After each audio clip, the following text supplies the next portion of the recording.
Hi, and welcome back to the Underground Podcast. I'm going to probably say this every week, but we've got another special guest. I'm interviewing the CMO of Underground Ecom, Matt. It's good to have you, All Matt. right, How are you? Tyler. Yeah, I'm good, mate. Thanks. How are you? Wonderful, mate. Never been better. Good. So, That's that Friday feeling. exactly. So let the people know a bit about yourself, actually. Yeah. Well, my name's Matt. I've been with Underground now for 9 months. I'm Chief Marketing Officer here, and basically I head up the whole sales function of UE. So bringing on new clients and passing them over into our operations team. Damn. So I literally had like four questions I was going to ask you all about that, but you've answered them all perfectly. When were you introduced to this e-marketing space? Email marketing space, I sorry. was headhunted by John. I got a message on LinkedIn out the blue saying, seen your profile. Do you fancy a quick chat? Had a chat with James and John, and I thought this looks really good. Like it was a really exciting business at a really early point, and I thought, yeah, this looks like it could be really good, and it's been awesome. That's sick. That is great. I've loved it here, and I've only been here for 3 weeks. Good stuff. Have you always been working within the marketing space? I haven't, no. So my background is in account management and sales.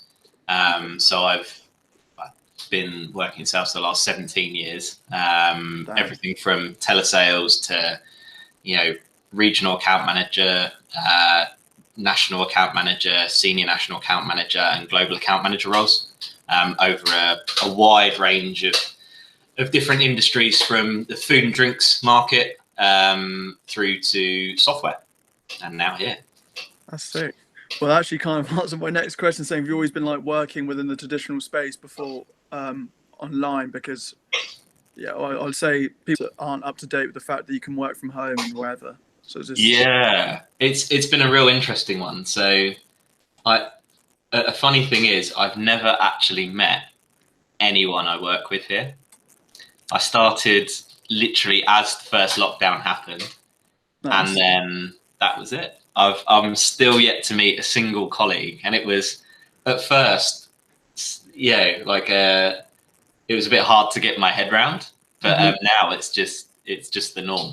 Yeah, have you found it settling in, actually not having met anyone? Because obviously when you've probably started every other job, you've met the whole team, done all the nice icebreakers. How has that been for you? Yeah, pretty good, to be honest. I think that's massively helped by the people here. So, it's very rare you work somewhere and everyone is really sound. Like everyone's super friendly. They'll always take the time for you, and I think that's made it really, really easy. Um, and certainly, it's just made me realise that there isn't necessarily a need anymore to drag people into an office day in, day out. I can be more productive working from home. I mean, I've always worked from home, 100%. but usually going out and seeing people. So I can get so much more done working remotely. Yeah, you can work on like your own schedule as well. Like I was when I first started, because I haven't been into my other full time job yet, and I started in October. Mhm. So it was weird starting like my first ever job in marketing, not working from in an office, because I felt like when I could get there, I could get in the zone. But now Yeah. I can't go back in. I can't go into an office now. I'm too used to like going for a coffee break or like just doing a bit. Mate, Then like yeah, work. starting the week off actually dressed properly and not in pajama bottoms would be an No, absolute shocker that now. can't happen. Well, unless we have a really lax dress code at the office. Exactly. Well, I'm wearing shorts and a t-shirt and a baseball cap, so I'm not too sure how my software company will um, be with me going into office like that. I think you would be absolutely fine. Yeah, I think if anything, the lockdown has shifted people's expectations. I remember holding video meetings with people where I couldn't travel abroad for whatever reason, and being absolutely mortified that someone has walked in the room, or like my cat has jumped on the table. Yeah. And now it's like cats walking past. Yeah, my wife's just been making lunch in the background, and it's like, oh, that's just normality. And I think it's amazing that it's kind of instilled a bit of humanity back into everything. Like life goes on. Yeah, it can't all be this sterile process, right? So yeah, I'd say that. Funny you say that. My cat actually came on a call yesterday, and I was saying ow because it was scratching me. I didn't realise I was on mute. I wasn't on mute, so my whole team heard me talking to my cat. amazing. But yeah, it's also good that you can see your employees actually have a life outside of work. Yeah. Just being not like living in their normal house, all that good stuff. Yeah. And that's important, I think. You know, as you touched on it, but as a business, we are very flexible. Like, yeah, there is no need for my team to work rigid hours. Right? As long as they pull the results in, then they can do whatever they want to do. If they want to take 2 hours off at lunch, go do some exercise, chill out outside. If it means they're more productive, go for a pint. You know, they can go and do that for all I care. I think as long as you're bringing the results, it doesn't matter anymore, right? Yeah, happy employees give you great work. Exactly that, man. Exactly that. So, how have you found working from obviously your traditional job to now? Have you preferred the change? Yeah, I love it. Absolutely love it. I'll say I've always worked in big, FTSE 250 blue chip organisations. So coming to a business like UE, where it's in its infancy, I think I'm actually the oldest member of staff here at 36, which is a bit of a rub sometimes. In my mind, I am still like 21, and to be the granddad of the business is insane. But with that has come an amazing energy within the business. Everyone's pulling in the same direction. Everyone wants the same thing. So for me, it's been great coming to this kind of almost like startup, I guess, environment where, I've had ideas, and James and John and Jamie have just gone, just crack on with it, see how it runs, and then if it doesn't work, it doesn't work, and we can try something different. Whereas in other roles, you would have had to make a case to the board that will take 6 months for approval, and so on and so forth. And it's just, it's so refreshing to just be able to do stuff quick and actually make a properly big impact. Different ways of working where I'm freeing up my team's time that I can implement almost instantly instead of having to go through this huge long process. For me, it's just been, it's been like night and day, to be honest. Yeah, I was going to say, so it's definitely a lot more agile when you're working for an online, smaller company. Yeah, 100%, mate. Yeah, I can only imagine. You started off as a CMO. Have you had this kind of role at any of your previous companies? No. So always been traditionally account management roles at different levels. So it's one of the things where I've had a very small piece of managerial experience managing a team, but it was something that I wanted from the next role, which was another big, another big point, another big part of coming to UE. We are expanding out, and we're going to need someone to lead that sales team. Sorry, for anyone not hearing, I had to close my window because there's some drilling going on outside. That's all right, mate. But it's not something I've ever had experience in. And it's been great. It's another box ticked on the resume. Probably the last one that I needed to tick, to be honest. So it's been awesome. Nice. So I'm going to get into a bit of nitty and gritty of the email marketing side. What are your thoughts? Or what are the main advantages you'd say of email marketing as opposed to the other avenues? So it's a load cheaper. Yeah. That's the main one. No, you know what? It's regular and consistent engagement with clients. That's the advantage of email, right? So you've got this 9 times out of 10, this huge volume of subscribers that are just there. That is such an amazing resource. Like if you've got 100,000 subscribers, it's very rare to be able to reach that volume of people at any given time. Whereas, you know, if you take on some social media advertising, you may never be able to reach that amount of people. If you're doing paid search, it may never get to that. And I think email marketing has such a wide reach to such a large amount of people in such an engaging manner that I think it's great. And it can be engaging time after time after time again. You know, it's one of those things, you know, we can automate everything out. We can free up huge swathes of time for small businesses, you know, like north of 100 hours a month we can free up. And once you start quantifying that, the return on investment people get back from it is insane.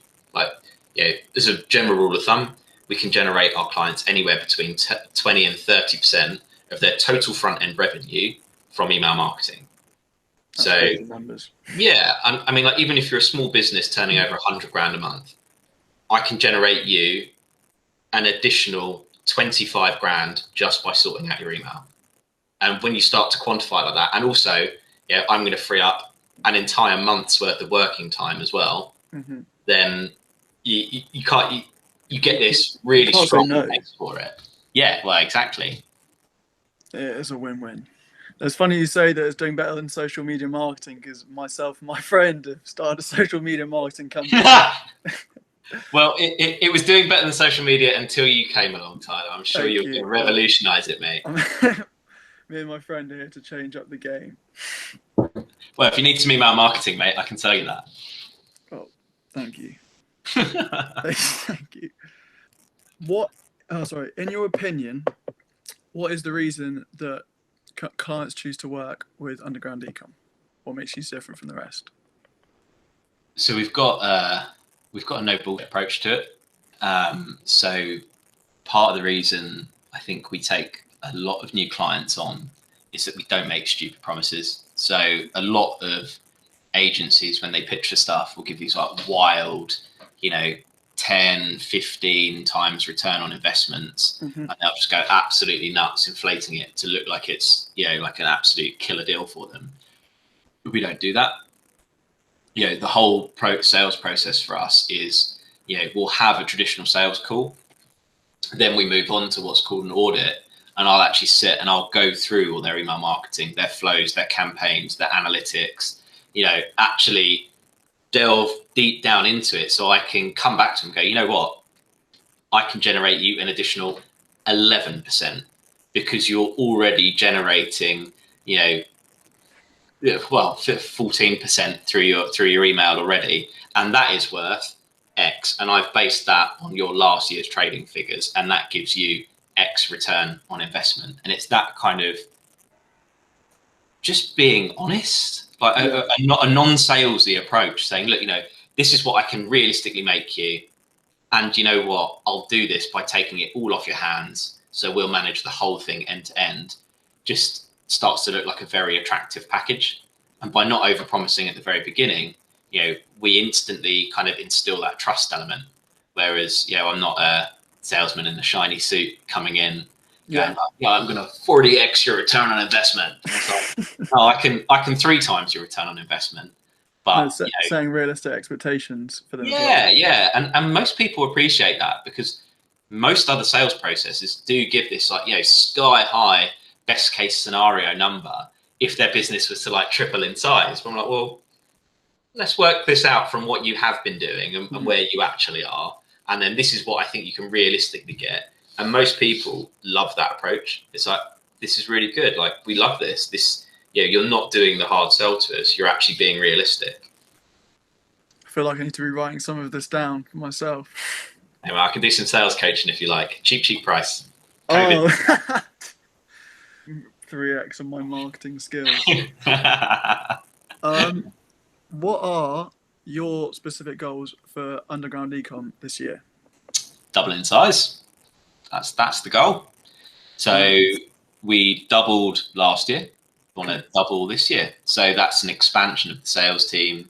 You know, we've just taken on a success manager. For me, that's kind of like the last piece of the jigsaw. So we've got 3 sales guys all out, all targeting new potential clients. we've got our client managers already in place who are looking after our existing clients. And now we've got a success manager there to kind of really help with retention, to deal with more high level problems. And I think for me, it's that expansion of the team, because as we expand, as we get more resource in, we have a further outreach. We can continue to deliver the really high quality product that we do at the moment. And that's a big thing for us. We probably are quite heavily weighted with staff as a general rule, but that allows our teams to be, not overworked, so that they can deliver really good content, so that they're not always rushing around. So yeah, for me, it's that expansion, the doubling of the overall business, but doing it in the right way. Because the last thing we'd want to do is take on a ton of clients, keep the team the same size, and then it will just topple over. So yeah. Are you gonna play any part in? I don't know how much influence you have, like, on the hiring of people. Like, what are you gonna start headhunting yourself, or? How that looks, I don't know at the moment, but yeah, I'll have some part in it. I think, as we get to a point as a sales team where we're at capacity, that's when we'll look to expand again. So we took our latest sales guy, Glenn, on last month, and he's now fully up to speed and pulling stuff in, which is ace. And I think, as we see that in another couple of months' time, then will be the time for another person. Or as Stephanie, the new CSM, as she kind of finds her feet and we start getting really great retention from her, then I think, that's where we'll naturally start to look out for new talent. Okay, I'm quite new to the space. What is a success manager? So a success manager is someone who is there to make sure everything's okay. So they're not part of the operations team. They're not part of the sales team. So they are here to make sure everything's all right. So if they'll call you like a couple of times a month, just go, "Hey Tyler, what's going on? How's business? How's our service? Is there anything you think we could do better? Is there anything you love?" And then just make sure that it all runs smoothly. Comes to the end of the month, they're the person that will give you a call to go, "Hey, look, you're up for renewal," and they'll sort that out for you, basically making it as easy as possible for our clients to stay with us for the long term, hopefully. Lovely. Well, I've got one last question for you. Go ahead. I asked it for James in a different way because I'm using athlete, but I'm going to be a bit broader with you. Who is your? I'm not an athlete. Hold up. Hold up. No, because I didn't know you before this call. This is one of the first times you've spoken, and I've had a great time. I don't know enough about you yet to make assumptions. So, who is your celebrity inspiration? It can be an actor, athlete, TV personality. And what specific qualities do you admire of theirs? Jeez. Celebrity inspiration. Or crush. Oh. Well, I'm not going to really reveal my celebrity crush. Celebrity inspiration. Jeez. Oh, man, that is really hard. That is really hard.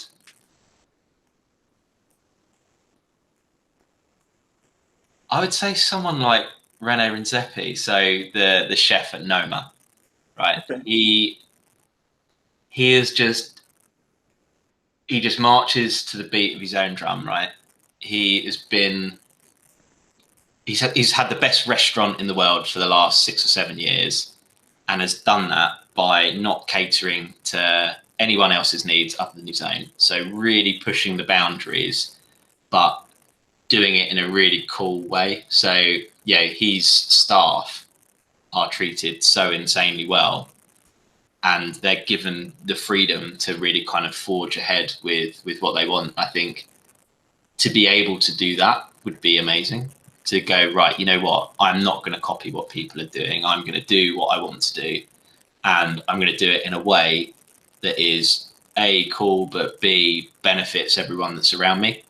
And I think that would be an amazing thing to do, to kind of take your passion and translate that into something that, you know, millions of people have a touch point on, but also, you know, that is positively impacting not only your employees, I guess the general public, and also the environment around you. I think it'd be amazing.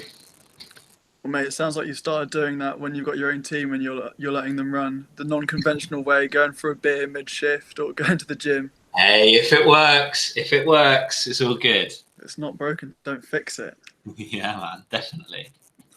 Well, I know you're a busy man, so I don't want to hold you for too much longer. So I'd like to say thank you again for jumping on the call with me. No worries, mate. It's been really good catching up, buddy.